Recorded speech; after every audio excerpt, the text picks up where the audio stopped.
Hi everyone, আসসালামু আলাইকুম। Welcome to my channel. কেমন আছেন সবাই? আমি তো আলহামদুলিল্লাহ অনেক অনেক ভালো আছি আপনাদের দোয়ায়।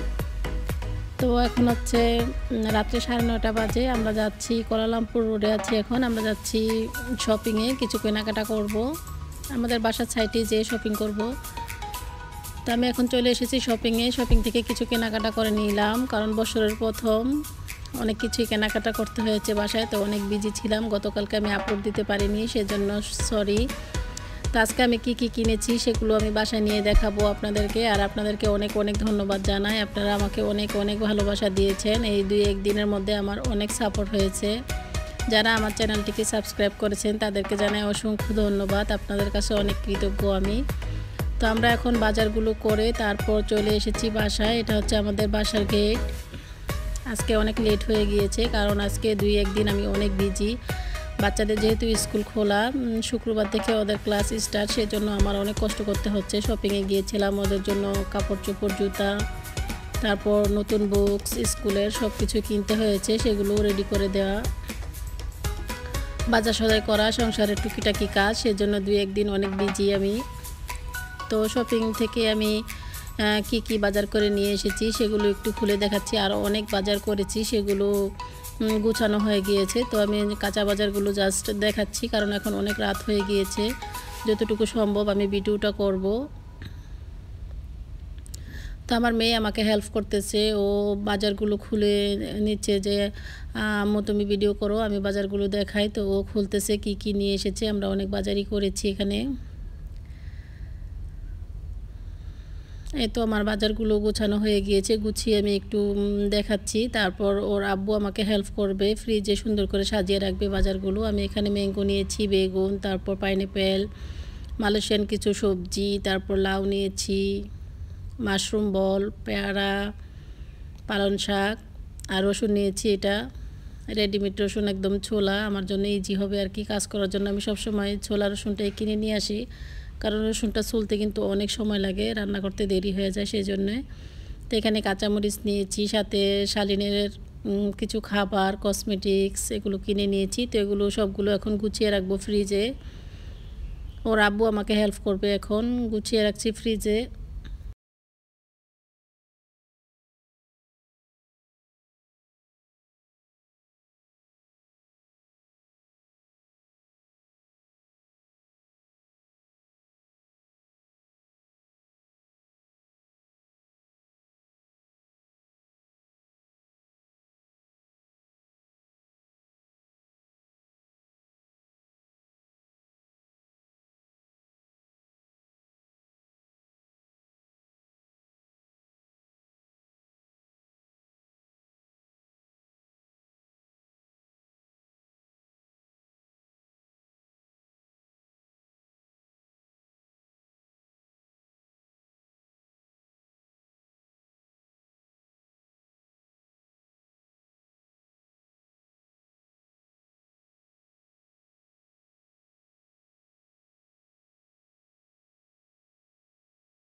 রসুন ছেঁচে দিয়েছি, 2টা রসুন, আর অন্য চুলায় বসিয়ে দিয়েছি নুডলস স্যুপ। নুডলস স্যুপটাকে মধ্যে আমি দিয়ে দিলাম মাশরুম বল। ওর আব্বু আমাকে হেল্প করতেছে, আর এদিকে আমি তাফুগুলো ভেজে নেব। এখন রসুনটাকে একটু কড়া করে ভেজে তারপর তাফুগুলো সাইডে দিয়ে দেব। রসুনটা না দিলেও চলে, আমি দিচ্ছি জাস্ট সুন্দর একটা ফ্লেভারের জন্য। রসুনটা দিলে সুন্দর একটা গ্রান আসে, সেই জন্য আমি দিলাম। তো এখন আমি এক এক করে তাফুগুলো দিয়ে দিলাম। তাফুগুলোকে আমি লাল শক্ত শক্ত করে ভেজে নেব, কারণ তাফুটা একটু নরম থাকলে খেতে ভালো লাগে না। এটা কিন্তু স্যুপ করেও খাওয়া যায়, মানে সিদ্ধ করেও খাওয়া যায়, এমনিতে ফ্রাই করে খাওয়া যায়। সিদ্ধ করে খেলে আর কি ভালো ফ্যাট থাকে না, তবে ফ্রাই করলেও ভালো লাগে। তখন সকালবেলা যেহেতু সেজন্য আমি সিদ্ধ করতেছি না, আর আমি তো বাকিটুকু রেখে দিয়েছি দুপুরের লাঞ্চের জন্য। রান্না করব কিভাবে সেটাও আমি আপনাদের সঙ্গে শেয়ার করব। তো এই তো আমি এটাকে রেডি করে রেখে দিলাম, শাক আর তাফুকে। আর এখান থেকে কিছু সবজি আমি দিয়ে দেবো নুডলসের মধ্যে। এই সবজিটা কিন্তু আমরা প্রায় সময় কিনে এনে খাই না, এটার দাম কিন্তু তেমন বেশি না, মানে 2 রিঙ্গিট যখন আমরা কিনে নিয়ে আসি অনেকগুলো। এখানে যেগুলো কিনে নিয়ে আসলাম এগুলো সবগুলো কিন্তু 2 রিঙ্গিট। এখন আমি তাফুগুলোকে একটু শক্ত শক্ত করে ভেজে নেব। আর ওইদিকে আমাদের নুডলসটাও হয়ে গিয়েছে। নুডলস স্যুপটা আমরা ছেঁকে নিচ্ছি নুডলসটাকে, কারণ নুডলসের পানিটা আমরা খাবো না। পানিটার মধ্যে কিন্তু অনেক মশলা দেওয়া, মশলাটা একটু কম খাওয়াই ভালো।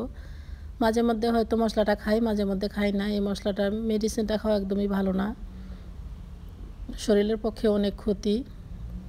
সেজন্য নুডলসটাকে আমরা ছেঁকে নিচ্ছি। আর এদিকে আমার তাফুগুলো এক পিঠ হয়ে গিয়েছে, আমি আরও পিঠ পোড়া পোড়া করে একটু ভেজে নেব শক্ত করে। তারপর আমি 2টা ডিম ভেজে নেব। তাফুগুলো আমার হয়ে গিয়েছে, আমি সাইডে রেখে দিয়েছি। এখন 2টা ডিম ফেটে আমি সাথে লবণ দিয়ে তারপর দিয়ে দিলাম ভাজার জন্য। তো এক পিঠ ডিমটা হয়ে গিয়েছে, আর এক পিঠ উল্টে দিচ্ছি। তারপর আমরা একটু দিয়ে দিলাম সয়া সস। সয়া সসটা দেওয়ার কারণ হলো এটার মধ্যে লবণের পরিমাণটা একটু কম ছিল, তাই সয়া সসটা দেওয়া। সয়া সস দিলে কিন্তু লবণ দিতে হয় না, যে কোনো খাবারেরই স্বাদ বেড়ে যায়। তো লবণের টেস্টটা কিন্তু সয়া সসে বেশি। যখন সয়া সস ইউজ করা হয় তখন কিন্তু লবণ না দিলেও চলে, কারণ সয়া সসের মধ্যে কিন্তু প্রচুর লবণ। তো এখন আমার তাফুগুলো হয়ে গিয়েছে, সেগুলো উঠিয়ে নিচ্ছি। আর ডিমটাও হয়ে গিয়েছে, চুলাটা এখন অফ করে দিব। দিয়ে আমরা নাস্তাটা করে নিচ্ছি।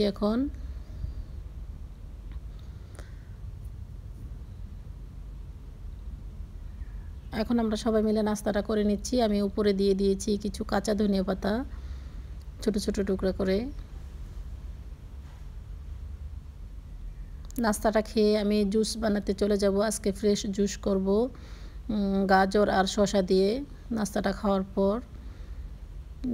তো আমি এখন কিচেনে চলে এসেছি জুস বানানোর জন্য। এখানে আমি গাজর আর শসার জুস বানিয়ে নিচ্ছি। গাজর আর শসার জুসটা কিন্তু শরীরের জন্য অনেক উপকার। আমি অনেক দিন খালি পেটে খেয়েছি, এটা খেয়ে কিন্তু অনেক দেখেছি ওয়েট কমে যায় শসার জুসটা খেলে। তবে বেশি পরিমাণ খেলে ভালো না, আর মাঝে মধ্যে খেলে সবচেয়ে ভালো। তো মাঝে মধ্যে আমি করি এভাবে, আমার কাছে ভালোই লাগে খেতে। তো এখন আমার প্রায় জুসটা করা হয়ে গিয়েছে। জুসটা করা হলে জুসটা খেয়ে দেখি কিচেনে যাব, দেখি আজকে কি রান্না করি।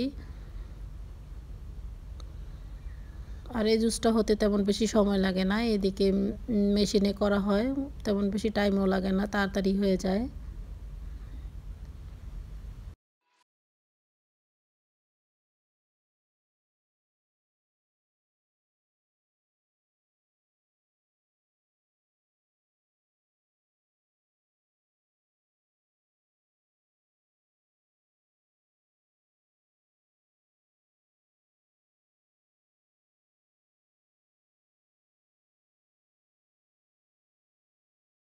তো এই তো এখন আমাদের জুস বানানো হয়ে গিয়েছে, আমরা জুসটা খেয়ে নিয়েছি। ওর আব্বু আমাকে হেল্প করেছিল, তখন জুস মানে গাজরগুলো কেটে দিয়েছিল, শসাগুলো কেটে দিয়েছিল, তাই অনেক তাড়াতাড়ি হয়ে গিয়েছে।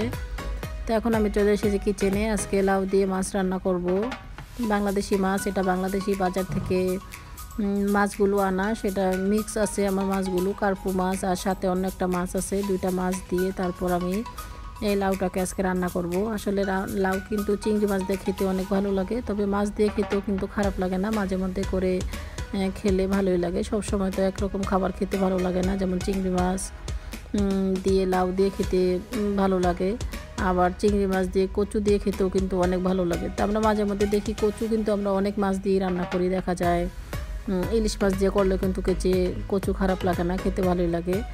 আর তেমন আমি এখন লাউটা রান্না করে নিচ্ছি, মাছ দিয়ে করব আজকে। অনেকে ভাবতে পারেন যে মাছ দিয়ে লাউ আবার কেমন, মাছ দিয়ে লাউ তো খেতে ভালো লাগে না, তবে ট্রাই করে দেখতে পারেন, ভালোই লাগে। তো আমি আজকে কীভাবে রান্না করতেছি সেটাও আমি আপনাদের সঙ্গে শেয়ার করব। প্রথমে আমি লাউটাকে ছুলে নিয়েছি, ছুলে তারপর লাউটাকে ধুয়ে নিয়েছি, ধুয়ে এখন লাউটাকে এভাবে টুকরা টুকরা করে কেটে নেব। কারণ ছোলার পর যদি লাউটা মানে ধোয়া হয় তারপর আর লাউটা ধুতে হয় না। তাই আমি আর লাউকে ধুইনি, এভাবে ছুলে তারপর ধুয়ে এখন এভাবে পাতলা পাতলা করে একটু কেটে নিচ্ছি। তেমন বেশি মোটাও না, তেমন বেশি চিকনও না।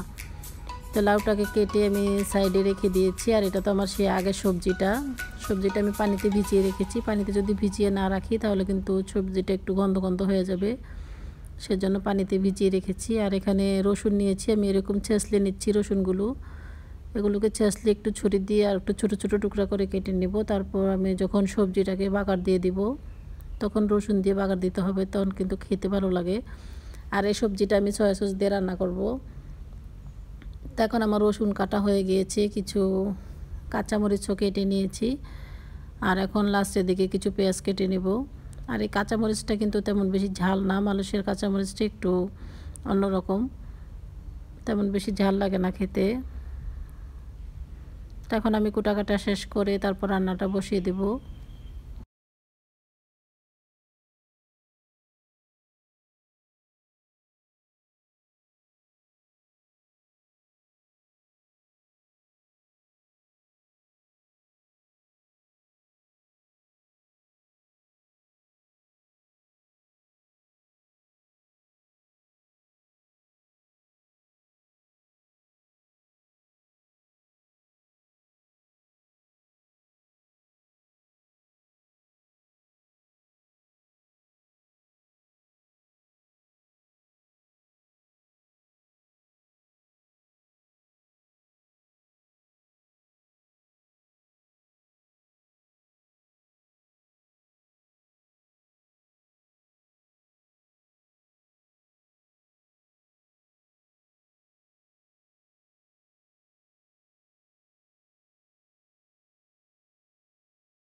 নেব কষিয়ে তারপর সবজিটাকে অ্যাড করব।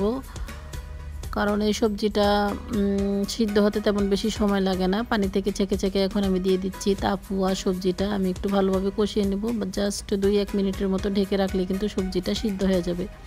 আর এই সবজিটা বেশি সিদ্ধ করলে খেতে ভালো লাগে না, হালকা কাঁচা কাঁচা খেলেই ভালো লাগে। এদেশের লোকেরা তো এটা তেমন বেশি মানে জালও করে না, একদম কাঁচা কাঁচাই ওরা খায় যে কোনো শাকসবজি দেখি। তো সবজিটাকে আমি এখন ভালোভাবে নেড়ে তারপর ঢেকে দেবো 2 মিনিটের জন্য। 2 মিনিটের মধ্যে কিন্তু আমার সবজিটা হয়ে যাবে। তো এখন আমি একটু নেড়ে দিচ্ছি, নেড়ে তারপর সবজিটাকে ঢেকে দিচ্ছি।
ভালো লেগেছে। ভিডিওটি দেখার জন্য অসংখ্য ধন্যবাদ। সবাই ভালো থাকবেন, সুস্থ থাকবেন। আল্লাহ হাফেজ সবাইকে।